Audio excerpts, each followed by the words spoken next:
Hi guys, it's Thomas Moran here and I'm a professional gambler, and in today's video I'm going to be telling you about my next best bet for Cheltenham 2025, and it was close. I was thinking about tipping up East India Dock for my next best, and this one was going to be my best, but on the prices, and you can still get 11 to 4 on East India Dock, I had to pick this horse in the Brown Advisory's Novice Chase on the Wednesday at the Cheltenham Festival. If you like these videos, guys, please like, subscribe, hit the bell notification. I've got many more tips coming up for Cheltenham for you.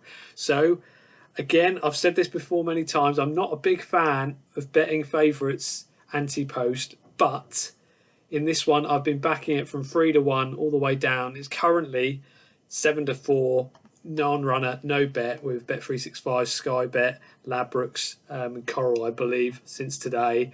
And it's Ballyburn for the Willie Mullins stable. So guys, I've just gone for the best horse in my opinion in the race, and that is Ballyburn, and I think we've just got the class horse here for Willie Mullins. I just think when you've looked at I'll pull up the form figures this year, and I feel it's strange because it's done really well, not jumped that well, which is a bit of a shame, and I'll explain a little bit about that later. But taking on Sergino over 2 miles, to me, you have to ignore that race really. Went toe to toe for so much of the race, which is impressive. Speedster after 16 furlongs, but was on a bit of a hiding to nothing. Sergino's something else. So to even keep up for that long, only get beat 7.5 lengths and thrash the rest of the field in that race. It just, for me, I don't understand it.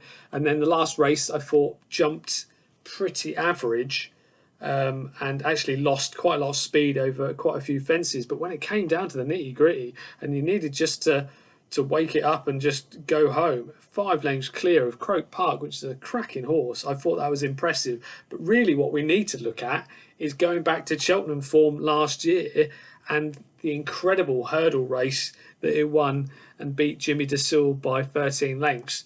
It was run apparently in an incredibly rapid time, and I'm not comparing hurdles to chasing form, obviously, but you do have to go back to Ballyburn's form and show that class hurdler, absolutely incredible hurdler, and I don't think hasn't quite taken to chases like Willie would have hoped. But I still think if you're running over 16 furlongs and 21, I think you're only going to see, this could be a Gold Cup horse. So I think over 24, which would be much better. So I think, this race in terms of the distance is just, that's where I'm really putting my money here.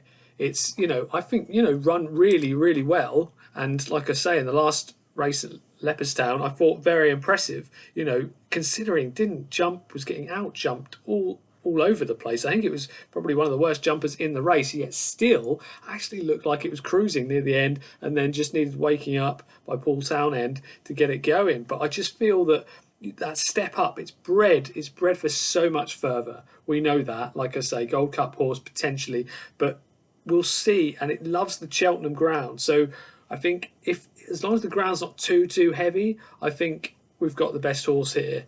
Of the others, we've got another Willie Mullins horse in Dancing City. You can't really argue, 2 over 2 over fences, run well, decent enough times. But again, has it got the class that Ballyburn has, and has it got the speed? And I'm big on my speed ratings, big on my speeds, and I just feel around Cheltenham especially, if you've got a horse that can go quick, like if you can go toe to toe with Sergino over 2 miles, you're a versatile little horse. And I just feel if you've got that speed, if the jumping can just improve a little bit, and even if it doesn't improve that much, I still think we've got the winning of this.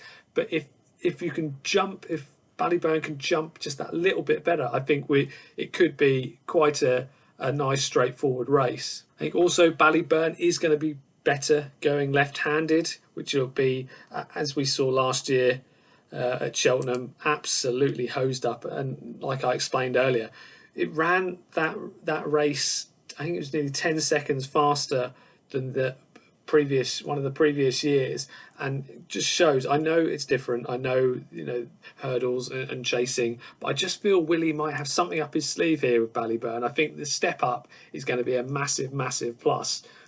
And I believe he's got another race. Who knows if they're all going to run in this race? Lecky Watson. I just thought of the rest, the biggest danger obviously is Dancing City, but again, I wouldn't be too worried about that. And then you've got Lecky Watson, 12 to 1. It was 16s previously, but now 12 to 1 in the anti-post market. 2 from 2 again, decent times.